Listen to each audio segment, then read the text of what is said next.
Welcome to Sociology. We're doing the chapter on social class and social stratification in Canada. So let's get started. Now, Canada is known as a country with one of the best standards of living in the world.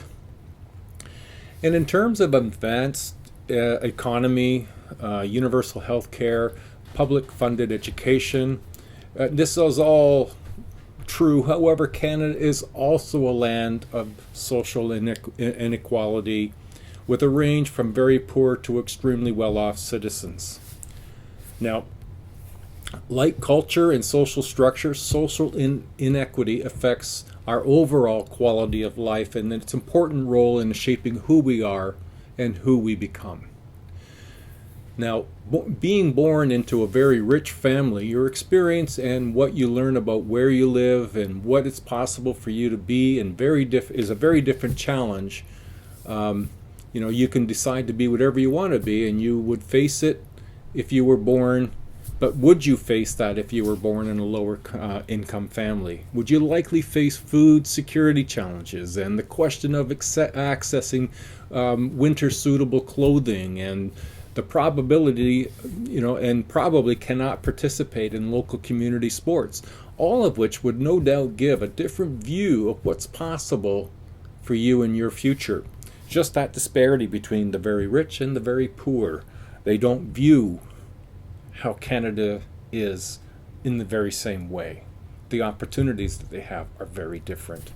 The social inequity refers to the unequal distribution of resources, including wealth, prestige, or power that can affect our personal outcomes in such things as education, occupation, and health. In part 1, we're going to explore the introduction to the topic of stratification, inequity in Canada, and a classical perspective on social class. So let's begin with social stratification. Now, this is the hierarchical arrangement of large social groups based on their control over basic resources. Now, sociology distinguishes between open and closed systems. Open systems have flexible boundaries and hierarchies that can be affected by one's own achievement status. So your ability to move up in status or down in status is an open system. A closed system, the boundaries are rigid and one's positions are set by an ascribed status. So once you're here, you're always here. One extreme term is known as slavery, and it's an extreme form of stratification in which some people are owned by others. This is more likely in a closed system where people designated as slaves are treated as property and have little or no control over their own lives.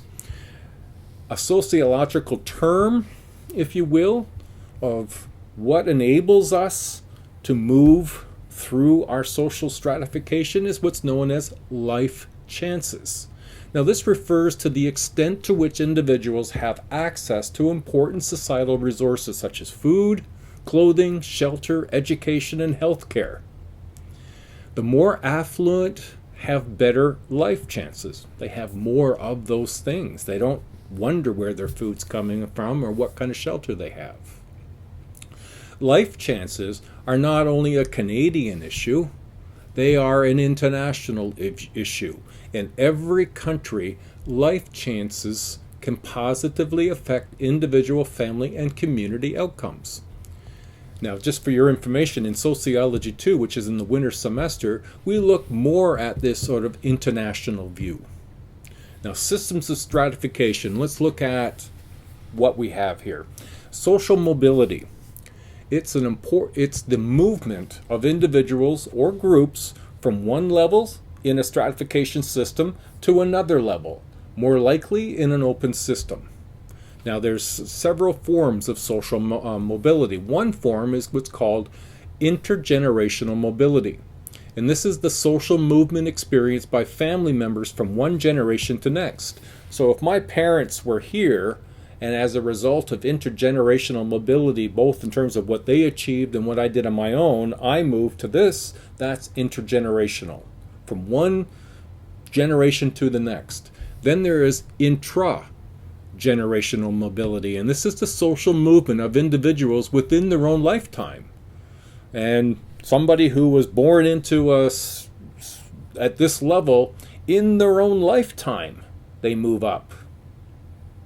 That's intra-generational.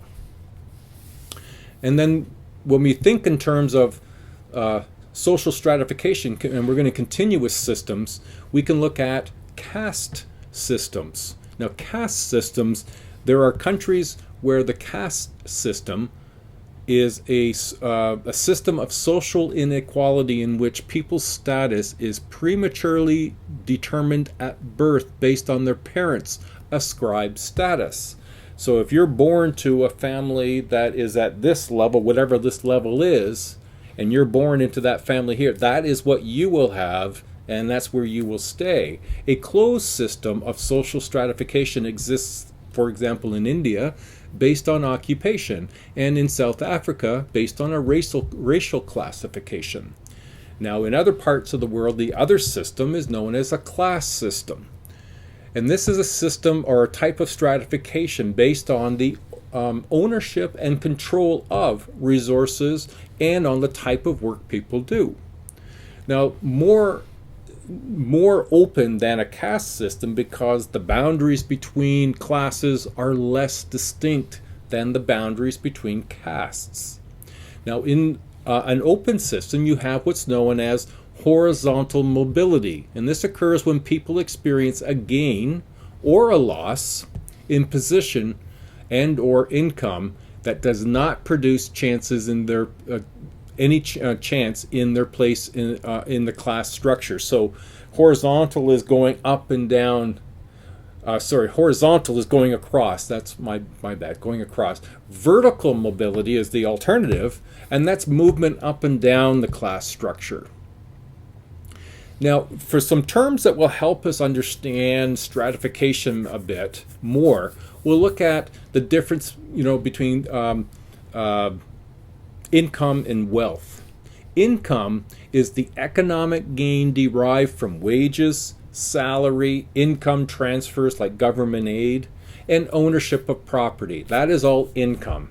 Income is money coming in to you on a regular basis from some other source for work that you've done or things that you've done for others.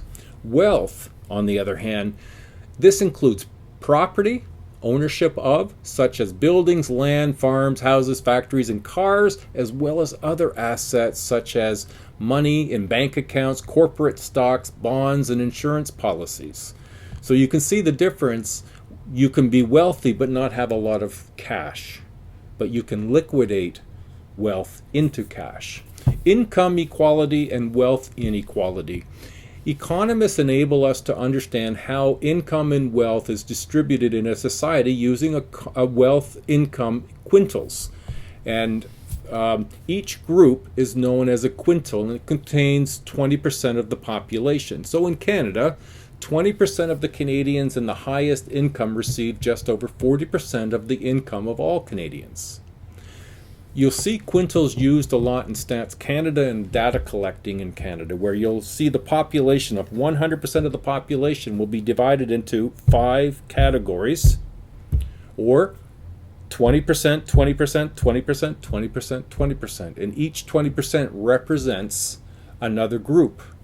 And so the top highest income received has over 40% of the overall income of all Canadians equivalent to. Quite a disparity.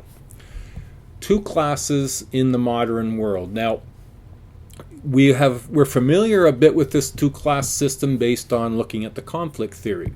The 2 classes in the modern world are the capitalist class, or the bourgeoisie, consist of those who own the means of production, land and capital. Now, this is a review more than it is new information.